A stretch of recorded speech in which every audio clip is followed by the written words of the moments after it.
కోలీవుడ్ లో మరో సంచలన కాంబో రెడీ అవుతోంది.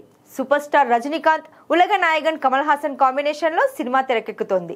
ఈ విషయాన్ని స్వయంగా కమల్ హాసన్ దుబాయ్ లో జరిగిన సైమా అవార్డ్స్ కార్యక్రమంలో కన్ఫర్మ్ చేశాడు.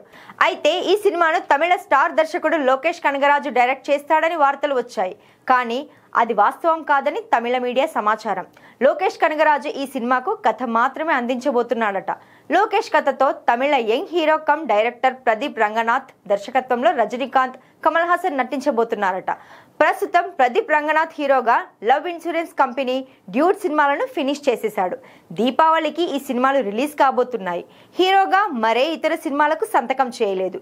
ఈ నేపథ్యంలో ప్రదీప్ కు దర్శకత్వ బాధ్యతలు అప్పగించాలని భావిస్తున్నాడట లోకేష్. అటు లోకేష్ కనగరాజు కూడా తన నెక్స్ట్ సినిమాగా కార్తీతో ఖైదీ 2ను సెట్స్ పైకి తీసుకువెళ్లేందుకు రెడీ అవుతున్నాడట. అలాగే లోకేష్ హీరోగా కూడా ఓ సినిమా తెరకెక్కుతున్న సంగతి తెలిసిందే. మరి కేవలం 2 సినిమాలను డైరెక్ట్ చేసిన ప్రదీప్ రంగనాథ్ తమిళ స్టార్ హీరోలైన రజనీకాంత్, కమల్ హాసన్ ను హ్యాండిల్ చేయగలడా అనేది ఇప్పుడు హాట్ టాపిక్ గా మారింది. ప్రస్తుతానికి ఈ వ్యవహారం కోలీవుడ్ లో సెన్సేషన్ క్రియేట్ చేస్తోంది. మరి లోకేష్ ఎలా ప్లాన్ చేస్తున్నాడో చూడాలి.